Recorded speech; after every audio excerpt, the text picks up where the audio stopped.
I'm Shobana and I'm a homeopath. I have a practice in Colombo. I do a lot of work with energy healing and yoga and meditation and tarot cards, and so I have quite a varied set of tools in my basket as a holistic practitioner. So when Shamara invited me to come to speak today, I was very excited because I get to talk about all these precious stones and energetically how they impact us and how we can use them not just as adornment but also medicinally and holistically and integrating it into our well-being.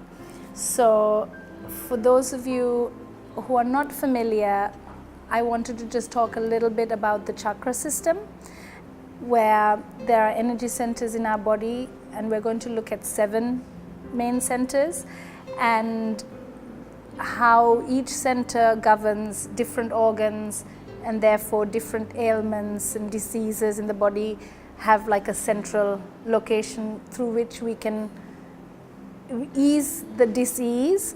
I wouldn't say it's about curing per se, but it's definitely about realigning, adjusting, accommodating, clearing away blocks so that the energy can flow smoothly from the root chakra all the way up to the crown. We're going to start with the crown chakra, and the clear, it's governed by diamond or quartz. There's a clarity, and keeping that crown chakra open is very important because that's our connection to the universe and the divine force. So what we choose to wear that represents that clear stone is important for headaches, thought processes.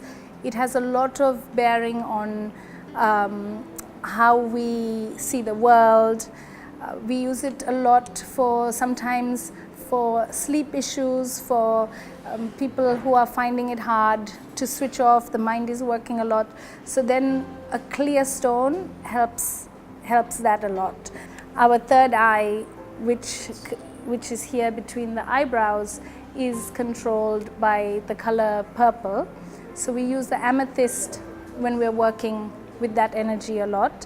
So you could use the amethyst, you could place it on the third eye itself, or you can even drink it in some water in order to relieve, like say, sinus pressures that you get sometimes, and our fear of the future, because it's from our third eye that we can see ahead, and that fear and not following our gut instinct sometimes causes a block. So the working with amethyst helps us to release that.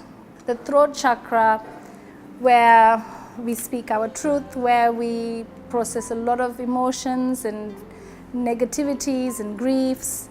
So the throat chakra is a very, very important one. One of the remedies we use a lot when we're working with grief is blue moonstone.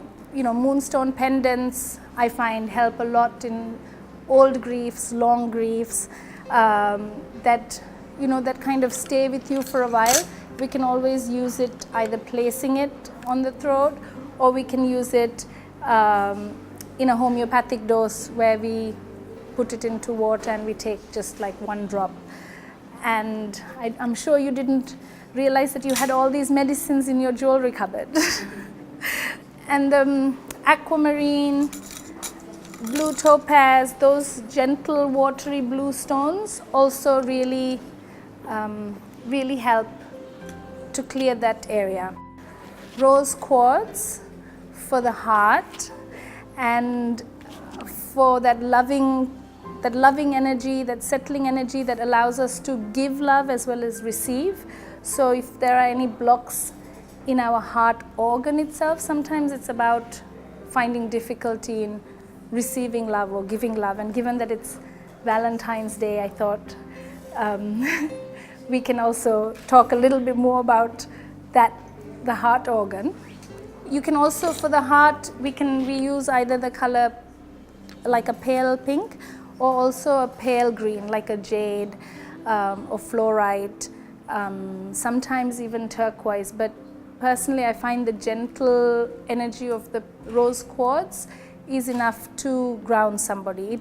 It actually, when you work with it on an energetic level, it feels like a hug. It feels really comforting.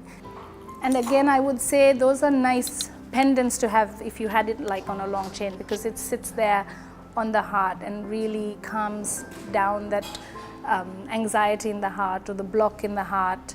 And we use it also often as a drink, as an elixir. It's a nice, sometimes family tensions and conversations are heated up, and it's a nice water drink to have to kind of keep things calm and your heart open so you can give and you can receive. The solar plexus, which is, I'm passing this color yellow around for you to just touch and feel. The ego place, the I amness, from where we control a lot of why we do what we do, why we are the way we are, what we want to protect about ourselves. So sometimes if we have, let's say, gastritis, or then maybe we feel threatened somewhere about who we are or our identity. And yellow, the colors, the stone yellow, drinks that are yellow, clothes that are yellow really, really help to calm that anxiety in the solar plexus. So if you were using it in terms of jewelry, it would be a nice ring to have a yellow stone, so you can touch it and you can also keep it near that solar plexus to balance out the energy. These are very general because each person, it varies so much because we all process emotions and very individually. The sacral chakra, where our creativity sits, where our desires sit, our connections with other people and relationships, and that is a perfect blend between the root chakra and the solar plexus. So it's an orange color, and there's a fire. So imagine that, that is the fire that drives you, and that fire we must really stoke and look after and not allow it to get hurt, because sometimes people block our creative avenues. Sometimes the teacher says when you wanted to sing when you were little that you couldn't sing, that you had a terrible voice, and then somehow that gets stuck there. So you can use these colors, you can use your stones to be able to consciously clear blocks. Our root chakra, which is controlled by the color red, energizes the whole system, the skeletal system, the blood system, and that's our energy base. So when I work with older patients or geriatric patients, the color red is important to just give them that energy. Whereas when you're working with little kids, it's not a color that I want to bring in too much because they already have so much energy. But let's say you've had a long day, you've got muscle fatigue, you're exhausted, and if you wanted to have a bath with your rubies and your garnets in the bath, it would really energize that bath, because just don't send it down the drain pipe. But if you're feeling low, wearing red stones will pick you up very quickly.